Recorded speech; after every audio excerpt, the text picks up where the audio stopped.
In rural America, distances are measured in miles, not minutes. What looks like peace from a distance can hold a hollow close-up, a silent, everyday loneliness. It arrives in the small spaces between lives, a child walking alone to school, an adult isolated in a workshop, a senior with an empty chair beside them. Loneliness here is not simply a feeling. It shapes learning, work, health, and the way people imagine themselves in relation to others. The quiet is familiar, but what it hides is complex and common. Social life in small towns is tight in some ways and thin in others. Networks are small and stable. That stability brings safety. People know one another, stories are shared across years, and traditions anchor daily routines. But those same networks can limit exposure to new faces and fresh perspectives. When a community is small, exclusion has a long memory. A slight can echo for seasons. For children, that can mean fewer peers to test ideas, less practice resolving conflict, and limited contexts to try on identities. Adolescents may feel boxed in, learning who they are against the narrow choice of available peers. For adults, work and family responsibilities often take precedence, while social options shrink. Seniors face the shrinking of friendship circles when mobility slows and old companions pass away. Researchers who study development and moral growth note how persistent isolation reshapes capacities.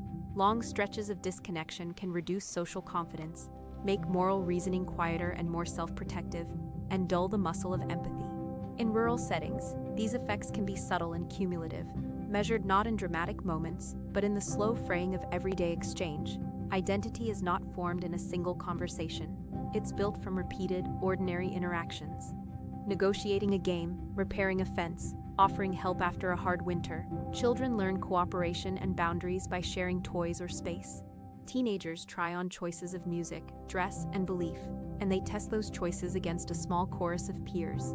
Adults practice roles, neighbor, colleague, parent, in familiar settings. When those practices are limited or absent, people can internalize isolation. Michael Nakala's work points to how prolonged isolation can dull social competence and limit the capacity to collaborate. Without varied social practice, empathy becomes a skill that has fewer chances to grow. In a small network, influence is amplified. A gesture of inclusion, an invitation to sit by the fire after the game, a bus seat offered without comment, can change a trajectory. Equally, exclusion can have lasting effects. Erica Sokol's research shows that structured mentorship and guided social activities create anchors in these tight networks. When people meet reliably, week after week, season after season, trust grows. These routine encounters provide the scaffolding for belonging. They are not glamorous. They are tutoring sessions in the library, an intergenerational garden club, a volunteer crew fixing a roof. Over time, such initiatives reduce feelings of isolation by creating known, safe places to belong.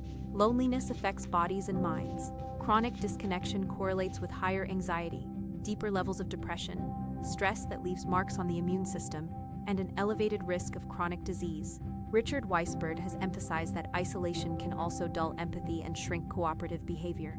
People who are socially cut off find it harder to read others' needs and to act in ways that require trust. But the reverse is true as well. Programs that encourage cooperation, cooperative learning in classrooms, group projects for adults, volunteer networks for seniors can restore relational capacity. When people share tasks and goals, stress falls and trust grows. The restorative power of cooperative engagement is not mystical. It is biological and social. It rewires habits of attention toward others. Community spaces are anchors in dispersed landscapes. Libraries are not just stacks of books. They host story time for children, literacy classes for adults, and internet access that connects distant lives. Community centers host everything from dance classes to workshops in crop diversification. Sports fields and art programs gather people from different ages and backgrounds.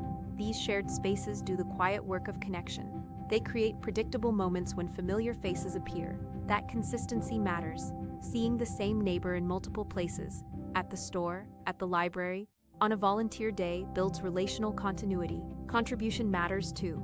Tutoring helps a child feel competent. Volunteering gives seniors a renewed sense of purpose. Those activities create reputational threads that tie people into community life. Intergenerational programs close generational gaps while repairing social fabric. When a teenager learns carpentry from an older resident, skills are passed along and stories are shared. When a senior mentors a child, knowledge travels in both directions. Patience, history, and perspective. Meet curiosity and new energy. Stephanie Menn-Jones' research shows that these structured, cross-age programs improve emotional regulation and perspective-taking. They give participants practice in listening and in leading, and they multiply the number of social contexts in which someone is recognized and valued. In small towns, these programs can make an oversized difference. One mentor can influence the social lives of many, and one committed volunteer can become a hub of connection. Counselors, social workers, clergy, and community leaders often become critical anchors in rural settings. They offer not only therapeutic support, but practical strategies for building social ties. Interventions focus on strengths and interests, pairing people with activities and social groups that match their rhythms and skills. Loneliness can be addressed by inclusion, a seat at a class, a role in a local project, a mentoring relationship that fits what someone already values. Evidence shows targeted relational strategies can shift a person's social life in measurable ways within weeks. Joining a community choir, volunteering one afternoon a week, or taking part in a peer-led support circle. Structured programs matter because they give people predictable roles and repeated opportunities. Peer-mediated social-emotional learning, advisory circles that meet regularly, volunteer teams with clear tasks. These designs encourage sustained engagement. In small networks, intentional programming allows quieter individuals to find a voice and gives emerging leaders a stage.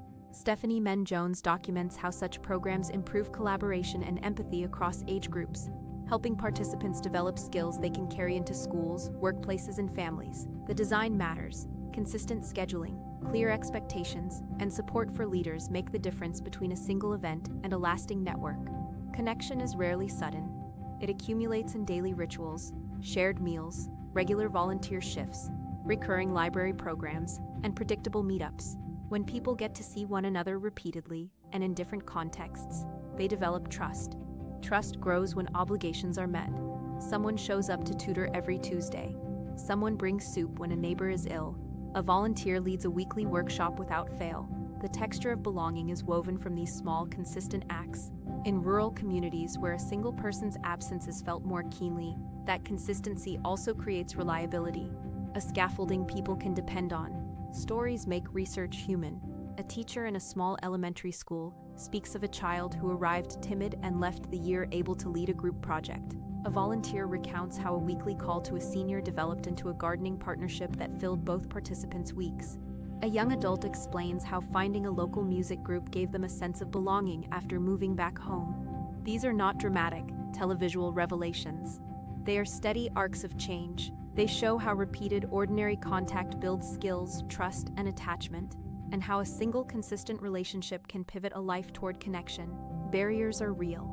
Distance, limited transportation, tight schedules, and scarcity of resources all constrain options. Stigma about seeking help or admitting loneliness can keep people silent. Weather, seasonal demands, and economic strain complicate consistent participation. For some, a lack of internet or a long commute makes regular programming impractical.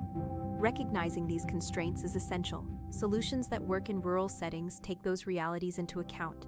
They bring programs to familiar spaces, schedule around seasonal work, and use trusted local institutions to invite participation.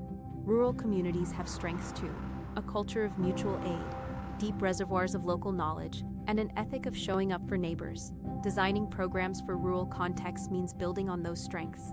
Libraries and faith-based spaces can host programs that reach diverse ages.